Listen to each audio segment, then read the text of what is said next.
Hi, everyone. Welcome to our Enneagram episodes here from Alchemy Online. And I'm so excited today because I've just gone through a 10-episode series of Enneagram theory, which is great, which we all need to learn, which is foundational for us to understand how the tool of the Enneagram works. But to be honest, it was getting a little boring for me, and I was so looking forward to having an actual live guest join me here in the Bamboo Studio. So today I have Rylee Maxwell. Hi, Rylee. Hi, Jody. And she has agreed to be my very first guest. I only asked her yesterday, and before I even got the full question out, she'd already said, yes, I'll do it. So she's very willing and happy to be here today to share her energy and the number that she relates to. So Rylee and I go back quite a while. I've probably known her since she was about 5 years old, and I'm dear friends with her mom, Deb. And so I've had the privilege of watching Rylee grow up. But what's interesting now is she's home from university right now because of COVID. And she's back in Cochrane, just kind of located here, just kind of in this holding pattern, waiting for this to all be over. And I've seen her, I don't know, maybe 3 or 4 times in a social distancing kind of way. And we've really clicked and connected. And it's funny how that happens when you kind of know a child. You're the adult the whole time, and you watch a child grow up. And then all of a sudden, it just feels ageless. It just feels like, well, what age are these people anyway? So I actually just had to ask Rylee how old she is, and you are? I'm 20. You're 20 years old.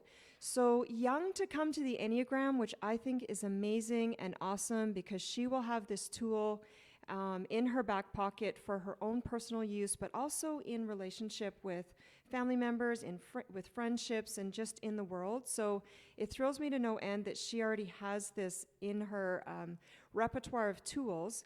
And so, Rylee, how did you get into the Enneagram? How did you find this thing? Well, I was really into the Myers-Briggs personality tests with my mom, and she sort of mentioned that Enneagram was sort of in the realm of the similar things, personality types, and I tried Googling it and doing online tests with the Enneagram, and it didn't really make sense to me. I talked to my mom about it, and she's like, you know who loves this stuff is Jody. So we had a little tea time before COVID, like months ago. Yeah, Christmas, I think it was. Yeah, that makes sense. Christmas. And we had a little tea time with my family, and Marley was there as well. And you went through it, and I clicked with my number straight away, which is like, I'm lucky that I figured it out straight away. So it was sort of through my mom and sort of through you. All right, so you've been working with the Enneagram now, so that would be like around 6 months coming up, right? Okay, so it's fairly fresh, but you are fortunate in that you're sure you found your number really early on. Yeah. And that's awesome. When we were talking about it the first time, right before you introduced one, my mom was like, there's a 1 in the room. Your mom's sorry. But it was totally a joke, but it did help me click with it straight away. And I also was like, oh, that's me. Like, this is something that I do, but I don't necessarily like that I do. I felt really exposed by one. Yeah. And that's a good way to know that you found your number. Because if it doesn't kind of hit you in all parts of the body, in the heart, in the mind, and in the physical part of the body, you may not have found your home base number yet. So if you had that icky feeling where you wanted to just crawl underneath the table, and it sounds like maybe some of your family members were kind of already leaning towards that being the case for you, right? Yeah, so you are an Enneagram 1. So we're starting the episodes of going around all 9 numbers. I'm hopeful to find 9 guests, and I was really happy. I actually don't know very many guests personally in Cochrane that I could have invited during this COVID time. Rylee and I are doing a good job of trying to social distance with our own teapots and everything. So you were the first one that came to mind, and I don't know a lot of other ones that I could have contacted. So I'm really grateful that you came. So I want to just give everybody a little reminder if they don't know some of sort of the traits and the qualities of the Enneagram 1. And you're the expert, so you're going to know what it's like to be a 1 more than me, because I'm not a 1. So I'm taking these resources from B. Chestnut's work, straight out of her book.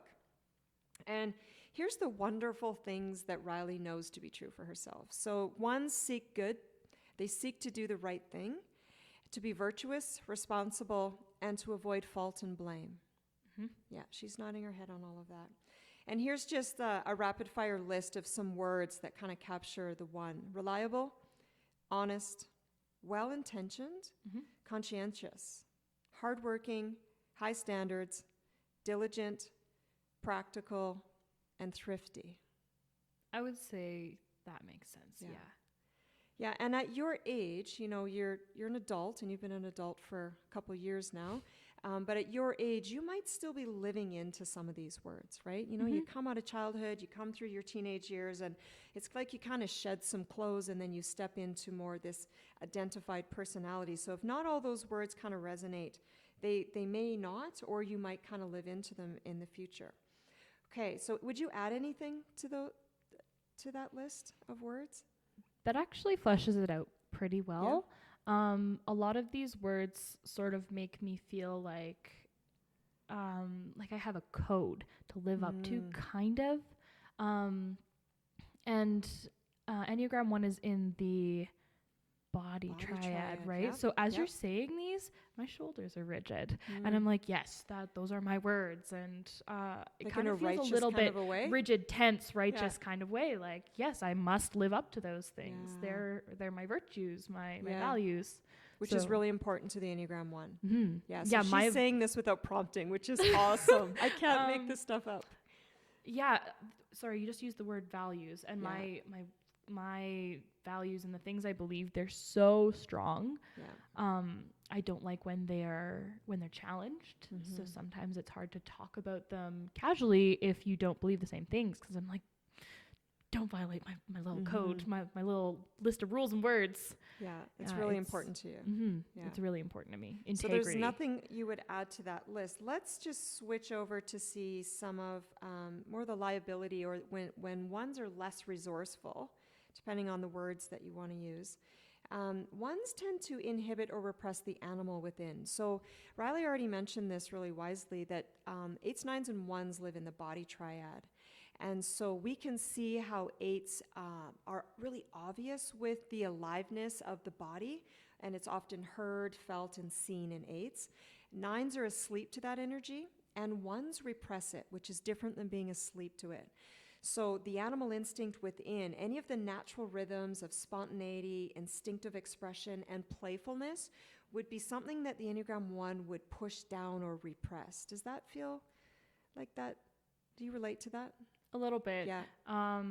Like if I get upset and my hands are shaking, I'll put them in my pockets. Or like I know some other numbers, some people who are numbers in the body triad who will lash out and hit things. Or one of my family members is a 9, and they'll go hide, and they don't ever have these sort of the anger's there. Oh yeah, it's there, but it's not. You can't see it unless you're looking for it. But no, I know what you mean when I repress it down, and it's sort of not a shame thing, but I don't want anyone else to see that I'm feeling this way, and my body betrays me, and it tenses up, or I'm shaking, or my face gets red, and I just try and hide from that as much as possible because I don't want them to know. So the 8, 9s, and 1s live in the body triad, but also the anger triad. And then the 1 kind of gets a bit of a double hit here, where not only do the 1s live in the anger triad, but what they are managing as their vice is anger itself. And so she's already mentioned that when she feels tension in her body, it starts to creep up around her shoulders. She can feel it rising through the body. She'll put her hands in her pockets.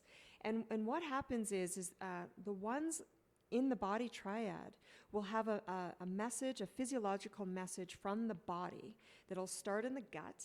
It'll rise up through the center of the body, and by the time it gets to the head in the 1s, it's almost like that judge and jury has decided if this is right or if this is wrong.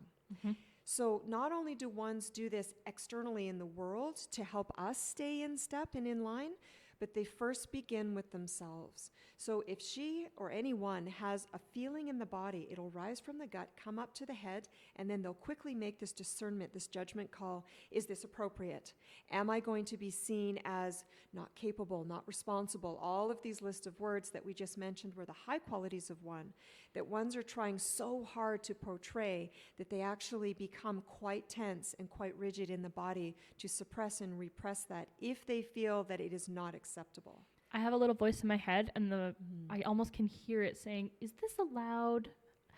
Like, can I do this? Is this allowed? Is this right? The other thing I wanted to mention is, as a one, I personally more identify with the word resentment sometimes than anger, and that sort of gritted teeth, like low, like seething long-term, not full-blown anger, but this resentment. I struggle with it all the time. And so that's a good segue into one of the questions that I have specifically for you, Rylee. So all Enneagram 1s, and this is a way to determine if you are a 1 or not, is all Enneagram 1s have what's called the inner critic. We all have it. All 9 numbers will have it. But the 1s really wrestle and struggle with this inner critic a little bit more than the rest of us. So what's your experience with the inner critic? Can you tell us what that is like? You already began that. Mm-hmm. My inner critic is mainly after everything I do and say, I sort of give myself like a score out of 10. Like, how well did that go? Like, could you have done better? And it's almost like every time I speak with someone, my inner critic pipes up and is like, I can remember an instance where I said something I didn't like to you. I said, I wish I'd have said that differently. I wonder if that hurt you. I shouldn't have done that. I shouldn't have said that. Even if I do something nice for somebody and I make you a cup of tea, I need to make sure it's done properly. Is it sweet enough? Is it too hot? Did you burn yourself? Do you like it? Does it taste wrong? And I used to work at a tea shop, and I would be making drinks for customers, and if they didn't like their tea, I was devastated. So it was just sort of, it's always a double check. Did I do that well? What's my score out of 10? And it's an inadvertent, almost reflex. After everything I do, I could have done when I'm driving, I could have turned and it would have been poor, and I would think about it for the next couple of minutes. Or if I didn't do it right in the morning, every time I look in the mirror, that's what I see. And that's something that, again, everyone deals with, but it's after everything I do. It's every single thing I do in a day. It's like, you could have done better. One of the things that I've heard that's supposed to be helpful for an Enneagram 1, and you could verify if this would be true or not, is to name the inner critic. Because often 1s will know, and I'm just going to give some examples of, say you were raised in a religious home, and there was a deep expectation upon a young child to follow the faith and the belief system of that religious family's choice. And so one might grow up with the inner critic actually being God, or some version of God. You know, am I measuring up to this, the highest standard? It could be a parent. It could be something in the environment or the society in which the one grew up in that was just like a community-held belief that, you should be this way. Ones are often the word should comes into their inner critic. You should have done it this way, and you should have done it that way. I think you even kind of mentioned that. And so naming the inner critic and sometimes giving it grace, thank you for keeping me safe, or thank you for keeping me presentable and respectable in public, or also just using the name of like, I actually don't need you right now. Thank you very much. I'm going to turn this way. I think I can get there on my own. And so that might be something to think about in terms of the inner critic for all of us, because we all have all of the energies in us. Each and every one of us has an inner critic. For the 1s, it's just in the foreground more often in their day-to-day living. So that's just something that I've heard that can be helpful, is to give it a name, and not necessarily a negative name, but a name that's like, oh, there he or she is. Oh, thank you very much. You can sit down. I don't need you. That sounds interesting. And I have heard of similar strategies for like mental illness, and you do a similar thing where your anxiety is this person and I don't need you right now. And it's sort of a distancing tactic. Exactly. It separates you from the inner critic because you are not the inner critic. Yeah, it's just in my head. Yeah. And I also can say personally that I have heard the advice to give it a name or to figure out if it's a person or if it's an idea or a doctrine or and I can say personally I can't identify it. I have thought about this a little bit, like where does my inner critic stem from? Whose voice am I hearing? And I can't place who it is or where it's coming from. It just feels like me because it's been there for so long. But it's not someone I know or something I've experienced. And that might be something for you to explore, as you kind of do this self-growth or, I think you're really involved in all of that. So as you're working through this material, you might just wonder like, oh, who is that voice? Where is that voice coming from? And it might just be something that is really broad, as big as society, right? It may not be someone that you can finger point to say, oh, it's that person. That's true. Yeah. And so if you talk about when you're making a decision or a choice, does it first go inward? The inner critic talks to you, Rylee, and then what is your experience with it going outward onto the world or onto all of us? Can you kind of speak to how, and you already used the word judgment, so I've been using the word critic and critical. You might have some different words that you want to throw around, but how are you critical of others if you are? I hate how critical I am of others. It's almost a reflex. I make a judgment of people really quickly, and sometimes it's really accurate and it's helpful. And I make a judgment of people, and I've been doing it for so long, it's kind of right. And there are people I know I don't want to be around. And later I am grateful that I had this little inner critic to be sort of like a big red flag. But people who I love or people who are kind, I can misjudge as easily as I can get it right. It's kind of a curse. And my brother, when I was growing up, would call me on it all the time. And he'd be like, stop it. Like, that is so rude. Like, stop what you're doing. You judge so quickly. It bugs me. And I was like, okay. So families are pretty good at reflecting. Oh, the yeah. truth. Yeah. So my brother was pretty harsh about that. And I'm actually grateful for it because it gave me an awareness of how judgmental I could be and how much I didn't actually like it because of how often I was wrong and I would misjudge people all the time. And again, it's kind of like how every time I look at someone, if I've made a wrong judgment and a snap judgment, I'm like, I was so wrong. I can't believe I thought this. And I always see it and I always think about it. And I always get angry at myself for making those judgments. But again, I'm kind of grateful for it because it gives me space to grow, especially as I've started being able to identify when I'm being overcritical or overjudgmental of others. I can also then watch when I'm being overcritical of myself and practice giving the benefit of the doubt. And I was talking to my mom about this yesterday, that yes, I will make a snap judgment. And then as a secondary, it's a very active thought. I really have to think about it, but I like practicing giving the benefit of the doubt because I'm so quick to make a judgment and practicing like, oh, but what might be going on in their life? It's definitely not natural for me, but I like practicing it because I don't do it naturally and I feel bad about it. I think what's so beautiful in all of that, Rylee, is that you can, so the Enneagram works with the light and the dark. It works with, the liability and the gift. And can you hear how she, within herself, she said she appreciates, there's been times probably in your life where, the red flag goes up, her inner critic is going, there's a siren here, beware. But she can also hold that tension within herself that, I need to also work on this. So, and that's what the Enneagram can do for us, is it can say, here's how I can be supportive to others and myself with my gift. And here's where I need to do a little bit of work or growth or give that grace back to yourself, right? So if you did make a snap judgment at somebody, to recognize that you did and like, oh, tomorrow I can do differently, or next time I'll do it differently. So that's wonderful to have that self-awareness that you have that at age 20. I think that's remarkable. I credit it to my brother. He was very harsh about it. For pointing that out in Oh you? yeah. Like it was right as I was like in grade 11, grade 12. And he was like, you kind of suck sometimes. Like, can you stop? Can you stop doing that? That's funny. Like, yeah, I should.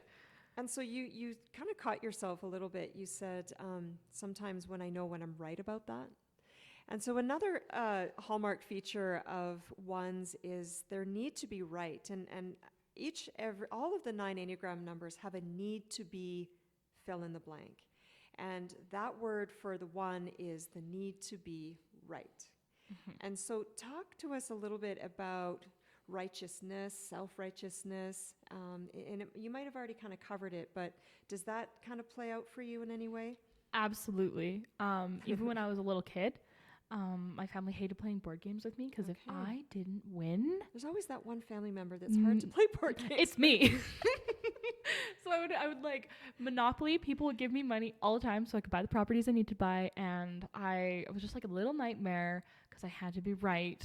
And then growing up, I really didn't like when people violated what I thought was right. So I ran into trouble with that a lot with teachers. Sometimes it was like, oh, I don't get this. Like math, I don't get it. I don't like it. I'm not going to try anymore because I'm not right. And then as I got older... So if you weren't good at it, was that part of it? Sometimes. Well, sometimes it's like I want to look like I'm capable. Okay. But then sometimes it's like, I'm not getting this right. And especially with math, for an example, if you get the answer wrong, you're like, I'm devastated. There's a right and a wrong. There's a right and a wrong. And if I'm wrong, I'm mad about it. But as I got older and sort of the moral gray zone comes into play where there is something that could be more right, but based on a different perspective, it could be more wrong. And there's just this big gray zone. I have so much trouble navigating the gray zone and discussing it even. I just get angry. And so even with my family, when we're talking about just like discussions or about big world topics like gender, politics, these big topics with many different perspectives and gray zones, it's so difficult to talk about because I think my way is the best. I'm right. Mm-hmm. I've used my little critic to figure out what I believe is all sides, and I've picked my best. I've picked what is right. I've thought about it and I've judged it, and my rights and wrongs and righteousness really, it comes to trip me up a lot because it's a little bit rigid for me. And just the need to be right, it sort of gives me something to work towards and to attain, but it also blinds me to what other people are experiencing sometimes. So what my mother and what my best friend or what you think is right, it's difficult for me to talk about because you're challenging me. And it's sort of what it feels like sometimes, the word challenge. And it can run you into the mud sometimes with other people, right? Mm-hmm. And then you get a bit bogged down in your way of thinking or belief system that might kind of clash with someone else's. Mm-hmm.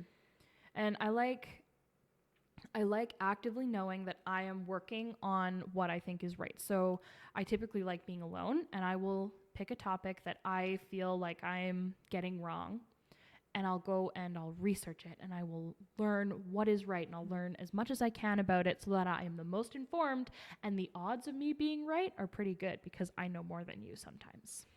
And so it's an interesting question for you is, so you're in second year university. You would have been finishing up second year had it not been for COVID. You're headed into third year. Mm-hmm.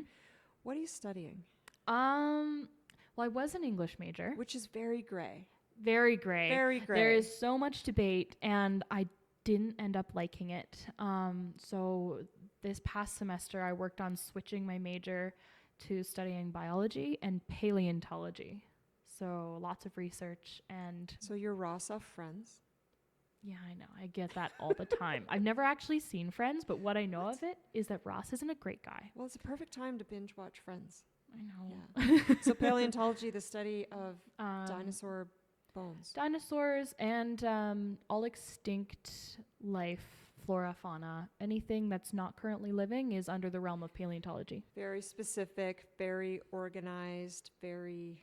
right and wrong. Mm-hmm. So I find that fascinating. That's why I asked you that question, mm-hmm. because she indicated for her that didn't sound like math was a love of yours, Oh no, right? I don't like And it. so goes into a fairly gray topic in university of writing, because writing is often from, like, authored from the self, and it can just be your reflection, so it's your truth. It's not right or it's wrong, but it's almost like you needed a little bit more structure.